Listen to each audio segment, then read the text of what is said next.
¿Mm? Y vamos a comenzar en el nombre de nuestro Señor Jesucristo leyendo ahí Mateo. Vamos a ir a Mateo capítulo 7. Mateo 7, versículo 14. Para comenzar. Amén. ¿Ya? Mateo 7:14 dice, porque estrecha es la puerta y angosto el camino que lleva a la vida, y pocos son los que la hallan. Amén. El versículo 13 dice, entrad por la puerta estrecha. El Señor, que siempre lo mencionamos, los predicadores lo han dicho a través de los tiempos, el Señor es soberano, Él es rey, es Dios, rey, Señor y Padre, en toda esa autoridad. Entonces, de la manera que habla es en mandamiento, en mandato. Entrad, dice, entrad por la puerta estrecha. Ahora, el que obedece entra y es bendecido. Obtiene la vida eterna, obtiene la bendición. Pero el que no quiere oír y no quiere obedecer, allá él. Pero Dios da un mandato. Dice, entrad por la puerta estrecha, porque ancha es la puerta y espacioso el camino que lleva a la perdición, y muchos son los que entran por ella. Lamentablemente, se refiere a la puerta ancha. Comienza dando la orden, entrad por la puerta estrecha, porque ancha es la puerta y espacioso el camino que lleva a la perdición, y muchos son los que entran por ella. Entonces, por eso da el mandato, entrad por la puerta estrecha. Luego el 14, porque estrecha es la puerta y angosto el camino que lleva a la vida, y pocos son los que la hallan. Por eso da el mandato de entrar por la puerta angosta. ¿Por qué es estrecha y por qué no la hallan? ¿Y por qué el camino es angosto y la puerta es estrecha y pocos son los que la hallan? Porque los hombres, como la misma Biblia dice, andan en ese camino ancho andan por muchas vías, por muchos caminos. Hay caminos que a los hombres le parecen rectos, pero su fin es camino de muerte. El hombre tiene muchos afanes, muchos planes, muchos proyectos, muchas ideas, muchos pensamientos. Entonces eso hace que le sea casi imposible encontrar la puerta, andar por el camino angosto y encontrar la puerta estrecha. Le es más cómodo y más cercano a su vida el andar por el camino ancho, por donde todos van. Todos los peces nadan en la misma dirección. Solamente hay una, si no mal recuerdo, si no me equivoco, solamente hay una especie que nada contra la corriente, pero todos los peces se dejan llevar por la corriente. La corriente de este mundo lleva a todos a través del camino ancho. Analizando el versículo, da como un punto con respecto a que la vida es el objetivo. El tener la vida, el vivir, es como un objetivo principal en lo que refiere a una persona. El vivir, el tener vida. Pero también comenta con respecto al camino. Habla de dos caminos, uno que lleva a la perdición, otro que lleva a la vida. Y eso me recuerda a lo que dice Isaías 53:6, que dice, todos nosotros nos descarriamos como ovejas, cada cual se apartó por su camino, mas Jehová cargó en él el pecado de todos nosotros. ¿Sí? O sea, a lo que voy es que el tema del camino, como usted hacía diferencia entre el camino que lleva a la vida y el camino que lleva a la perdición, muchas personas dan por sentado de que todo camino lleva a la vida. Mejor lo digo más específicamente, sin pelo en la lengua. Todos los caminos llevan a Roma. A eso me voy. ¿Sí? A eso voy. Que al fin y al cabo piensan que religión que sea, al fin y al cabo todo apunta a Dios. Claro. ¿Me entiende usted? Así que viene siendo ese tema. En los ojos de todas las personas de todo el mundo, siempre está ese objetivo de vivir. La persona que está siempre más cercana a la muerte es la que no querría estar en esa situación. Por tanto, damos a entender eso, de que la vida todos quieren vivir, pero todos piensan de que al llegar a esa vida, no importa cómo sea el camino, con tal de que al fin y al cabo se va a llegar a la vida. Pero el Señor Jesús, como decía al principio, da ese análisis, que solo hay dos caminos, una que lleva a la perdición y otra a la vida. Exacto. Siempre se predica, siempre se enseña al respecto. La Biblia enseña que hay solamente dos caminos. Siempre Dios presenta dos opciones, dos caminos, el camino ancho y el camino angosto, la vida o la muerte. En Apocalipsis también, lo hemos dicho en otras ocasiones, habla de la esposa, de la novia del Cordero, de la esposa del Cordero o de la ramera, de la gran ramera. No hay más opciones. Viendo desde el punto de vista de iglesia o de un camino de fe, refiriéndose a esas dos mujeres, y menciona solamente esas dos, no hay más. Y en cuanto a los caminos, el camino ancho y el camino angosto. Pocos entran por el camino angosto, pocos lo transitan, pocos lo encuentran, pocos entran por la puerta estrecha. Pero dentro del camino ancho están todos los caminos del hombre. Dice Isaías, todos nosotros nos descarriamos, cada cual se fue por su camino. Todos los caminos eran erróneos, porque todos iban al descarrío, todos se descarriaron. No permanecimos en la voluntad y en el propósito del Señor. Todos nos descarriamos, porque hay caminos que al hombre le parecen rectos, pero al final todos están errados.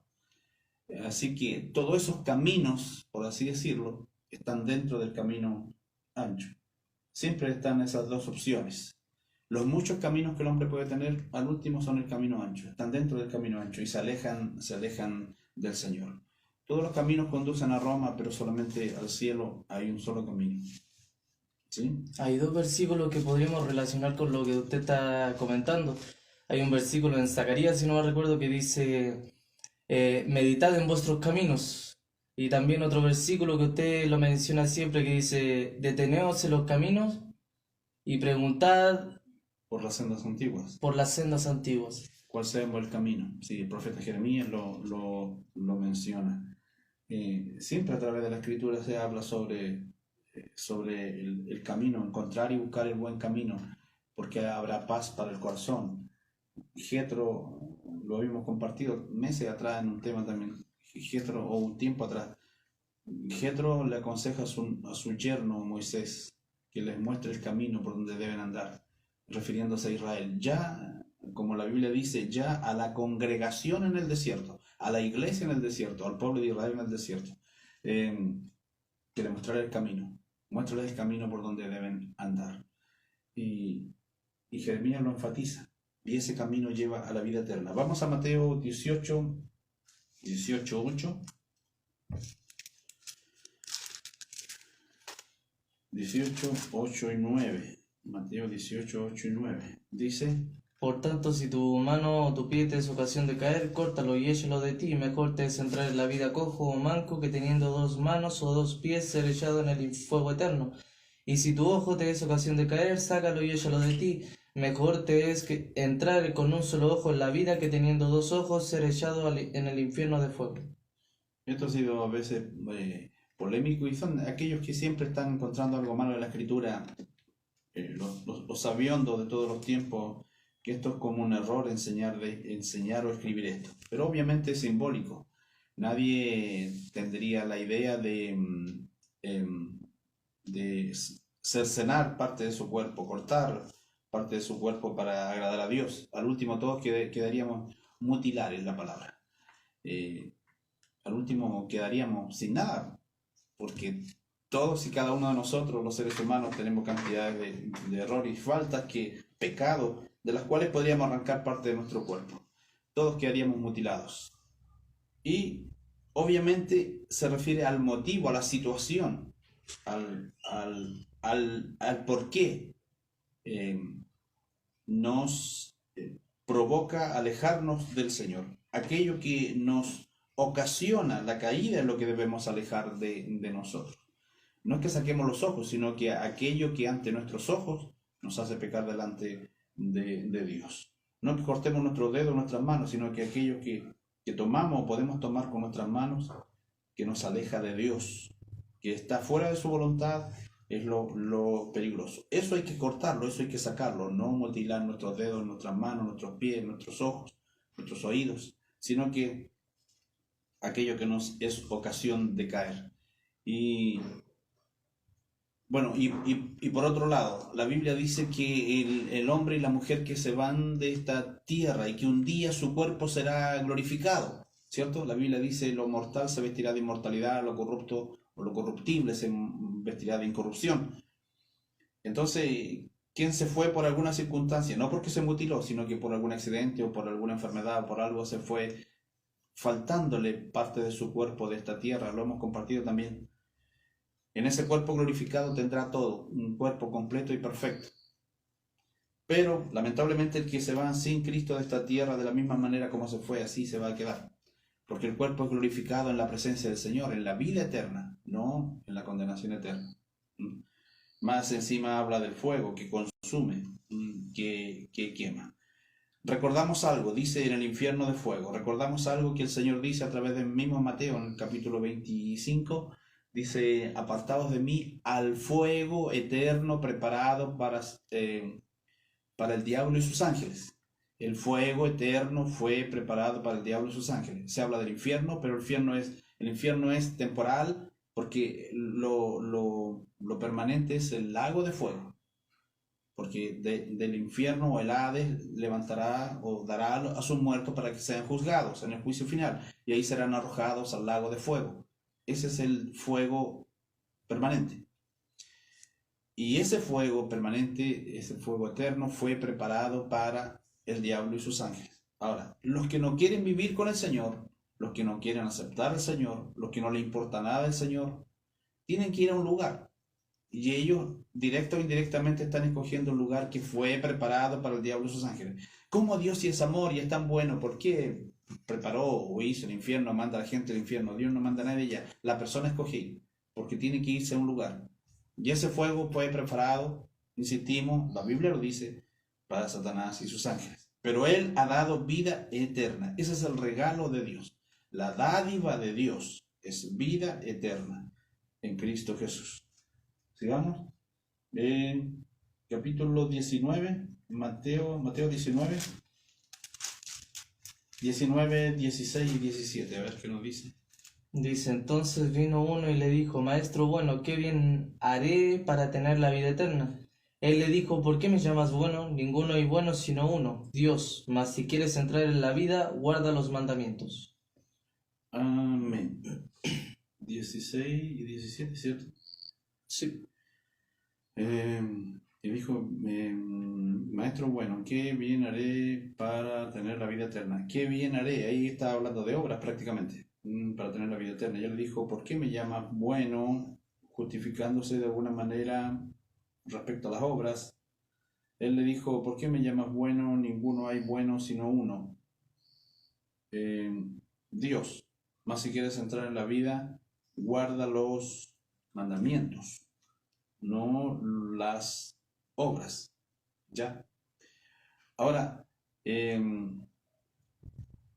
tenía una idea respecto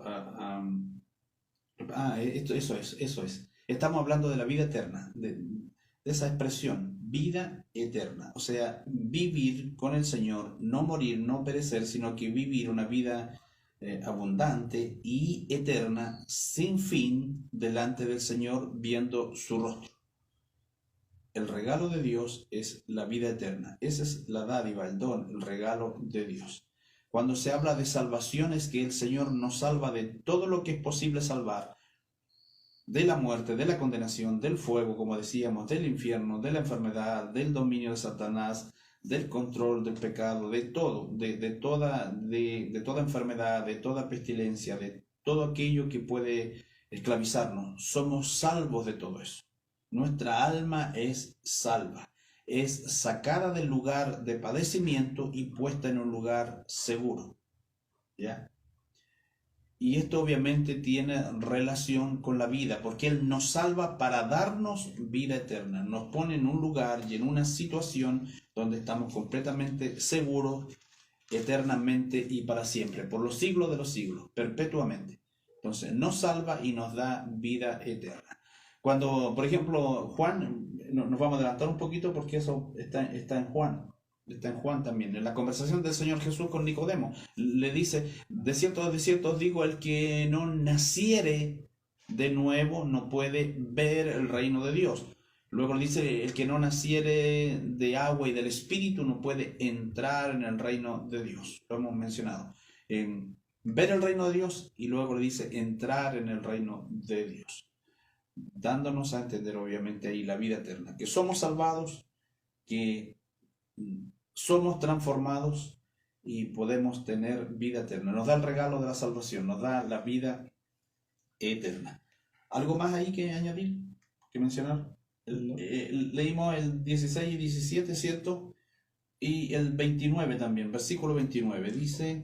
Y cualquiera que haya dejado casas, o hermanos, o hermanas, o padre, o madre, mujer, o hijos, o tierras por mi nombre, recibirá 100 veces más y heredará la vida eterna. Recibirá 100 veces más. No quiere decir hacienda o riqueza, sino que se refiere a lo espiritual. Mucho mejor que las riquezas materiales.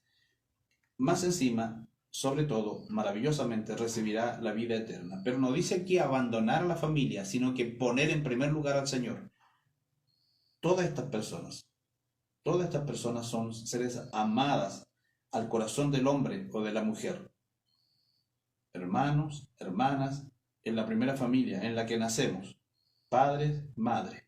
Luego la segunda familia en la que formamos o pasamos a ser parte de mujer, hijos, nietos, sobrinos y todos los seres queridos. No es que los olvidemos o los abandonemos, sino que los pongamos, ellos que son los más amados de nuestro corazón, estén siempre en segundo lugar. El primer lugar debe ser del Señor. El primer lugar debe ocuparlo el Señor. ¿Algo ahí? Me lleva a meditar en la segunda parte del versículo 17, ¿Ya? que dice, mas si quieres entrar en la vida, guarda los mandamientos. Exactamente. El que me ama, Mi palabra guardará. mi palabra guardará. ¿Qué específicamente se puede entender con respecto a este versículo? ¿Cómo así? En el sentido de que la vida, por ejemplo, Juan 3:16 dice, porque de tal manera amó Dios al mundo que ha dado a su Hijo unigénito, para que todo aquel que en él cree no se pierda, mas tenga vida eterna. Pero, o sea, dando a entender de que la vida es a través de la fe en el Hijo de Dios, en el unigénito Hijo de Dios. Pero, ¿por qué el Señor menciona esto de, mas si quieres entrar en la vida, guarda los mandamientos? ¿Por qué si los mandamientos fueron abolidos, según Pablo, que dice que eso fue crucificado en la cruz, el Señor le da énfasis a cumplir los mandamientos para tener la vida? Ya, es que podemos tomarlo como los 10 mandamientos o como los mandamientos en general que también aparecen en el Nuevo Testamento.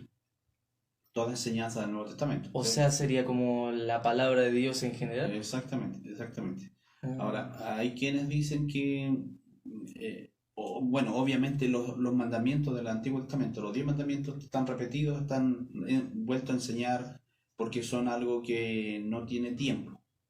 No están limitados por el tiempo o por algún pueblo, en el caso de Israel.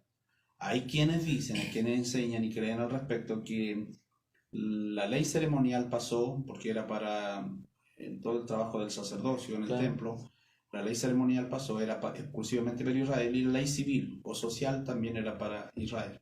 Pero la ley moral o la ley ética que está implicada en los mandamientos o en todo mandato espiritual, por así decirlo, todo precepto, toda enseñanza, esa permanece. Porque los mismos mandamientos de los 10, excepto guardar el sábado, todos están repetidos en el Nuevo Testamento, todos están enseñados de nuevo en el Nuevo Testamento. Ahora, tomamos por ejemplo la palabra, justo cuando estás mencionando eso, me vino a la mente lo que dice un versículo muy usado del salmista, cuando dice, dice, el hacer tu voluntad, Dios mío, me ha agradado, y tu ley está en medio de mi corazón. ¿Cierto? También dice, en mi corazón he guardado tus dichos para no pecar contra ti. ¿Ya? Bueno, y a través del Nuevo Testamento Dios recomienda y habla. El mismo que mencionamos ahí en Mateo, Juan lo dice, el que me ama, mi palabra guardará. ¿Ya? Y de esa manera también siempre los predicadores dicen, así conocemos al Señor, así tenemos conocimiento del Señor y de su palabra, impregnándolos de su palabra. Pablo mismo aconseja que haya un conocimiento constante y profundo de la Escritura para conocer a Dios, para estar en su voluntad. No que sea como una obra, sino que un conocimiento del Señor, obviamente, porque siempre predicamos, y está en la palabra, que la salvación es por gracia. Obvio, eso sí, es sin dudarlo. Por la fe en el Señor tomamos el beneficio que es la salvación. No hay ningún mérito en nosotros. Todos los méritos lo hizo el Señor en la cruz. O sea que prácticamente el Señor estaba dando énfasis a hacer la voluntad de Dios como objetivo principal. Claro. Por lo que dice, por ejemplo, no el que me dice Señor, Señor entrará en el reino de los cielos, sino el que hace la voluntad de mi Padre que está en los cielos. Exactamente. O sea, es prácticamente la vida se encuentra atrás de hacer la voluntad de Dios. Claro, ayer compartíamos en la casa donde nos reunimos, compartíamos el hecho de que se toma el Evangelio como una religión, como la lectura de un libro, como la enseñanza de un libro, pero a fin de cuentas lo que da a entender la Escritura aquí es una forma de vida, y así debe ser. Porque, por ejemplo, presentábamos el significado de la palabra evangelio, ¿de dónde venía? Antiguamente era el mensajero que llevaba un mensaje, valga la redundancia. Ese es el evangelión, el evangelio, la buena nueva. Y Jesucristo es el mensajero que trae la buena nueva, la buena noticia, ¿ya? La buena noticia de la salvación. Él es el mensajero y Él es la buena noticia misma. Él es la expiación, ¿ya? La ofrenda para que nosotros fuésemos rescatados, ¿cierto? Sigamos en 26, Mateo 26, 46. 26:46 dice, levantaos, vamos, ved, se acerca el que me entregue. ¿Eh? Lo leyó bien, ¿eh? Sí, a lo mejor está Mateo. No, tiene que ser otro número. Pero vámonos a Marcos. Pasemos a Marcos para que alcancemos a ver otros versículos de los otros evangelios también. Marcos 9, 43 y 45.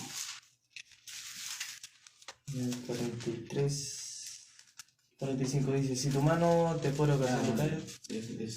Ya, pero a ver, puede variar algo ahí, a ver. Si tu mano te fuera ocasión de caer, córtala, mejor te es entrar en la vida manco que teniendo dos manos ir al infierno, al fuego que no puede ser apagado, donde el gusano de ellos no muere y el fuego nunca se apaga. Y si tu pie te fuera ocasión de caer, córtalo, mejor te es entrar a la vida cojo que teniendo dos pies ser echado en el infierno, al fuego que no puede ser apagado. Amén, amén. Hemos mencionado un poco sobre el fuego y siempre hemos escuchado, no lo inventamos nosotros, hemos escuchado a predicadores que lo enseñan, a conocedores de la Escritura que lo enseñan, bueno, y es una gran verdad. El que más predicó del infierno fue el Señor Jesús, el que más habló y enseñó a través de los evangelios, obviamente. El que más habla en la Escritura es el Señor Jesús. Habla del fuego que nos apaga, del gusano que nos muere, donde está el lloro y el crujir de dientes. El que pagó el precio, el que habla con fundamento, con conocimiento de causa, el que pagó el precio por nosotros, sabe de lo que está hablando. Por eso enfatiza tanto sobre el fuego, sobre escapar y huir del fuego. Entonces, él dice lo siguiente. Y esta es la condenación, que la luz vino al mundo, y los hombres amaron más las tinieblas que la luz, porque sus obras eran malas. Y esta es la condenación, que la luz vino al mundo, y los hombres amaron más las tinieblas que la luz. Generalmente se dice, condenación, es que Dios manda a la gente al infierno, al fuego. Es que Dios hace que Dios permite que la gente se pierda y se condene, y ese como un Dios de amor, y toda esa enseñanza, si se puede llamar enseñanza, todos esos pensamientos y esas palabras que a través de los pensamientos o filosofías ateas enfatizan eso, como un Dios de amor hizo el fuego y el hombre va a dar allá. Pero el mismo Señor Jesús, que conoce del fuego, que conoce del infierno, porque es el que más predicó y enseñó al respecto, porque es una verdad, nos cuenta la historia del rico Lázaro, no una parábola, sino que algo real, porque lo presenta con nombres. Aquí menciona en Juan capítulo 3, versículo 19. Él lo explica, él dice, esta es la condenación, que la luz vino al mundo, él mismo, el Señor Jesús, y los hombres amaron más las tinieblas que la luz, porque sus obras eran malas. El hombre elige irse a la condenación, porque rechaza la única opción. Lo hemos dicho tantas veces, lo dicen los predicadores. Dios no manda a los hombres a la condenación. El hombre elige, el ser humano elige irse ahí porque rechaza la única opción de salvación, que es el Señor Jesús. Todos pecamos, todos estamos destituidos de la gloria del Señor. Pero hay una opción, hay un salvoconducto, hay un bote salvavidas, por así decirlo. Es el Señor Jesús, aunque no es un simple bote, es un crucero. Pero la gente no quiere subirse a él. Entonces, esa es la condenación. Que la luz vino al mundo para ser la única esperanza, pero los hombres amaron más las tinieblas que la luz. Rechazan la única opción que Dios da para la salvación. ¿Sí? El apóstol Pablo comenta con respecto a una esperanza bendita, la cual apunta siempre al tema de el regreso del Señor Jesús. Pero viendo, obviamente, analizando ese tema, viene siendo lo que es el regreso del Señor Jesús, el dar la vida eterna después de ese evento.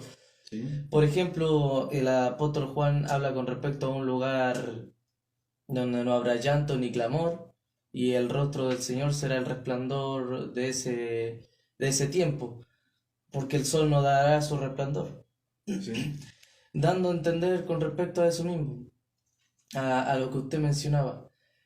Hay un punto de que es la condenación, lo cual habíamos analizado al principio, de que eran dos caminos, que uno llevaba a la vida y el otro a la perdición. Pero doy énfasis a este tema de la esperanza bendita, porque todas las personas siempre van a querer algo mejor en el futuro o algún bien más adelante.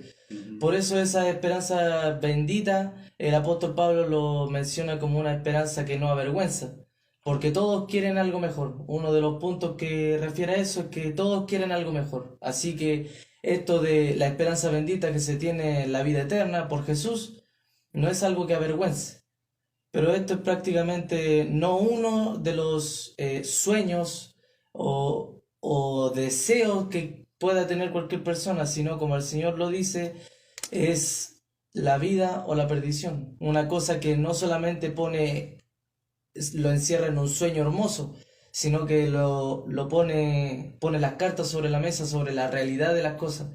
Una cosa es la vida, que es en Cristo, y otra cosa es la perdición, que es en el pecado. Así es, así es. Día atrás recordábamos sobre la claridad que el hombre tenía antes.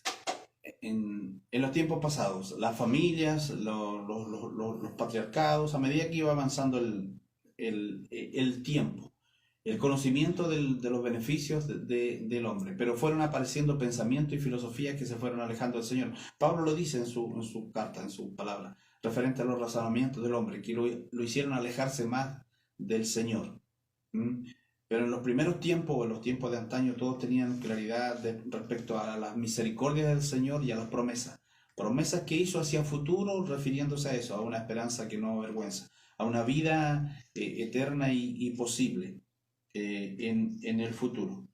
Pero cada pensamiento del hombre, cada razonamiento del hombre, cada filosofía del hombre, cada filósofo, entre comillas, como lo hemos dicho en otras ocasiones, fue presentando su idea alejándose del Señor en su propia experiencia. en su propio caminar, no en una relación con Dios, no en una búsqueda de Dios, sino que en una idea y en un pensamiento de alejarse de Dios, de buscar, el hombre ha querido buscar la vida, mantenerse con vida, extender la vida, pero sin Dios. Saca a Dios de todos sus planes. Entonces, quiere tener una vida larguísima sin Dios, vivir una vida abundante sin Dios. Entonces, por lo tanto, no quiere la vida de Dios, no quiere la vida eterna y no busca la vida de Dios en ningún aspecto. Bien, estábamos compartiendo sobre la vida eterna algunos versículos y vamos rapidito porque nos quedan un par de minutos a Juan. Ya habíamos leído Juan 3:19, pero el 15:16. Para que todo aquel que en él cree no se pierda, mas tenga vida eterna. Dice el 16, porque de tal manera amó Dios al mundo que ha dado su Hijo unigénito para que todo aquel que en él cree no se pierda, mas tenga vida eterna. Se repite esa frase, para que todo aquel que en él cree no se pierda, mas tenga vida eterna. Ahí se menciona obviamente los tres tiempos. Dios amó al mundo, que ha dado a su Hijo unigénito para que todo aquel que en él cree en el tiempo presente no se pierda, sino que a futuro tenga vida eterna. Ya tiene vida eterna el que cree en el Señor Jesús. Y el versículo también 36. El que cree en el Hijo tiene vida eterna, pero el que rehúsa creer en el Hijo no verá la vida, sino que la ira de Dios está sobre él. Amén. Aquí dice: el que cree en el Hijo tiene vida eterna, pero el que desobedece al Hijo no verá la vida, sino que la ira de Dios está sobre él. El que cree en el Hijo tiene vida eterna. El que cree en el Hijo, dice, a los que lo recibieron, a los que creyeron en su nombre, Sí. a los que Le lo dio recibieron, potestad de a los ser que hijo, creyeron, sí. exactamente, Hijo de Dios. Ese es el que tiene vida eterna. El que cree en el Hijo tiene vida eterna. Y para estar terminando también el capítulo 5, versículos 24 y 25. 5, 24 y 25 dice: de cierto os digo, el que oye mi palabra y cree al que me envió, tiene vida eterna, y no vendrá a condenación, mas ha pasado de muerte a vida. De cierto os digo, viene la hora y ahora es cuando los muertos oirán la voz del Hijo de Dios, y los que la oyeren vivirán. Amén. Refiriéndose a los muertos espiritualmente, los que necesitan oír la voz del Señor, y ellos tendrán vida. El versículo 24, de cierto os digo, el que oye mi palabra y cree al que me envió tiene vida eterna. Relacionándolo con el que me ama, mi palabra guardará. Y en los salmos, en mi corazón he guardado tus dichos para no pecar contra ti. ¿Y el otro cuál era? El otro salmo: en mi corazón he guardado tus dichos. El hacer tu voluntad, Dios mío, me ha agradado, y tu ley está en medio de mi corazón. Obviamente apuntando lo mismo. El que oye mi palabra y cree al que me envió tiene vida eterna y no vendrá a condenación, mas ha pasado de muerte a vida. No vendrá a condenación. ¿Y qué es la condenación? Que la luz vino al mundo y los hombres amaron más las tinieblas que la luz, porque sus obras eran malas. Oremos. Padre nuestro que estás en los cielos, santificado sea tu nombre en nuestras vidas. Gracias te damos por todo lo que nos has presentado en esta noche, por todo este mensaje, todo este tema, mi Dios, que refiere a la vida eterna que es dada a través de tu Hijo Jesús. Gracias, Padre amado, por toda esta bendición de tu palabra y por todo lo que nos has enseñado, Padre amado, y dándonos a conocer más de aquello que habló Pedro, Padre amado, inspirado por tu Santo Espíritu, diciendo que a quién iremos si tú tienes palabras de vida eterna. Sí. Palabras dadas solamente a través de tu Hijo nos da vida eterna a nosotros, Padre amado. Gracias, Padre, por todo lo que nos has enseñado y lo que nos has comentado esta noche. Te damos las gracias en el nombre poderoso de Jesús. Amén y amén. Amén.